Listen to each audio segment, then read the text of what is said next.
What's up everyone and welcome to Best Car Reviews. I'm Ben and today we'll be dissecting the 2024 Maserati GranTurismo. Here at Best Car Reviews, I try to bring you the most accurate and relevant information in under 10 minutes. There's no misleading and no wasted time. If that's something that's intriguing to you, then please like and subscribe so you can continue to grow the channel. Let's get started. The Maserati GranTurismo, we all know it, we've probably all seen it.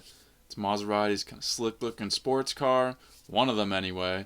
And since 2019, they have not come out with a new one. And now for 2024, we have a redesign, looking super sharp, bringing you the performance. See you later with the V8. We're going to have a twin-turbo V6. We're going to tell you all about that and the power it gives out. And if you're loving the design, stay tuned, because we're going to go through all the trims and the key details that matter most to you to determine which will be the best bang for your buck.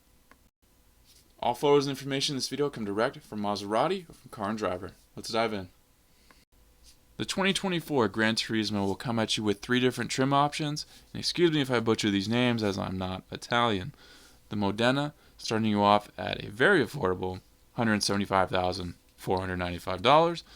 The Trofeo will be that top level gas engine at $206,495, and the Fulgor, they're saying, is going to be around $215,000 starting, and that will be the EV format.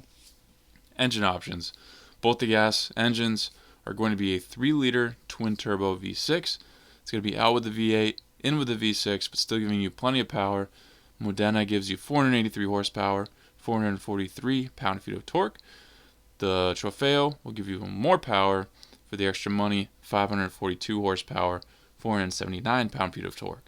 The 3 electric motors on the EV will produce a total of 818 horsepower, 996 pound-feet of torque. So that is a lot of power coming from the EV. The gas engines pair with a nice smooth 8-speed automatic transmission. All 3 of these come standard all-wheel drive, which is phenomenal to hear, and thank goodness for the money you're getting standard all-wheel drive.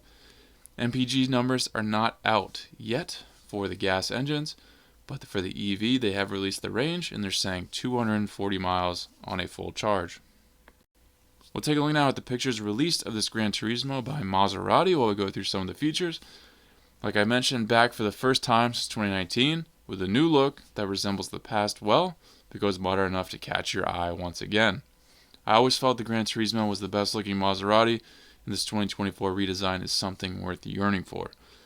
Standard air suspension delivers a phenomenal ride quality, especially when comfort mode is enabled.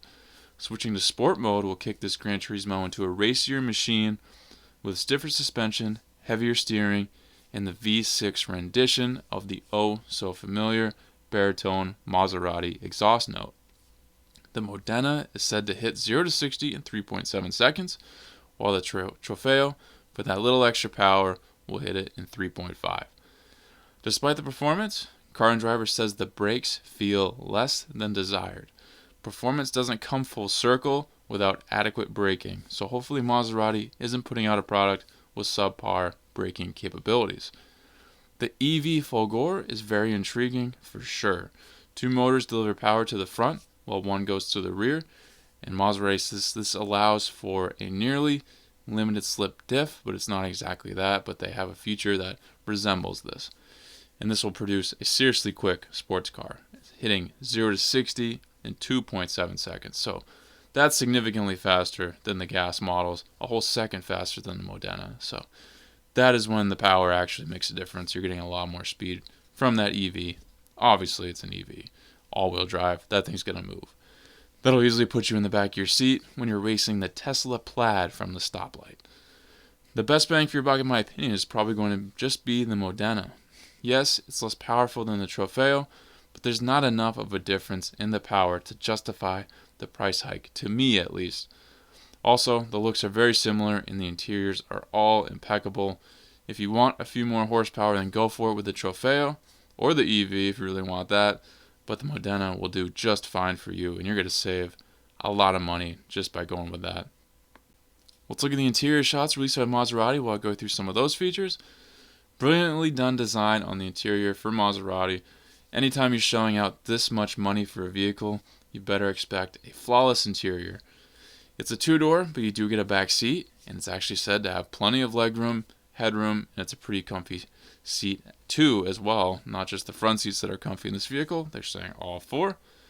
Maserati gives you plenty of digital touches for the money, a 12.3-inch infotainment screen, and just below it is another 8.8-inch screen, which is going to control kind of your thermostat, temperature stuff, things like that.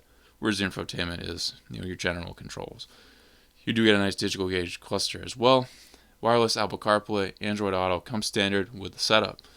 A heads-up display is also available to add even more digitalness. Yes, I just made up a word.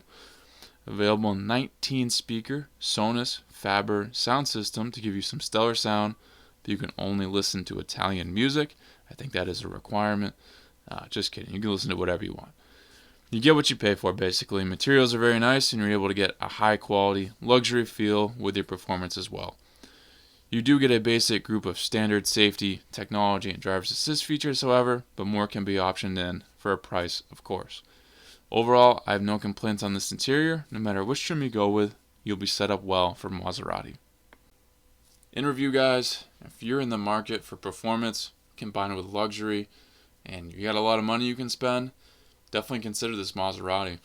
Usually, I've given Maserati kind of not enough attention, and now doing this review, it's clear to me that I should have been giving them more credit because this is a really nice vehicle. Yes, I've heard that Maseratis constantly breaking down, constantly needing work done to them. That I can't really speak to. It's just things I've heard from people who like to hate on cars that they don't have, when in reality, there's nothing really that wrong with them. So do your research, look up, kind of history of what the vehicle is. This is a new one, but still you can look up the track record of Maserati, of the GranTurismo, as you should with any vehicle you're looking to purchase. Do your homework, make sure it's reputable, and read reviews of other people who have owned them, not just reviewers who are going off of the information released by Maserati. Real world experience is as valuable, if not more. But hopefully this video will lay things out in a clear way for you guys. Thank you for watching this Best Car Review. Please subscribe if not already. If you have an idea for a future review, drop it in the comments and I'll see what I can do. I'll catch you on the next Best Car Review.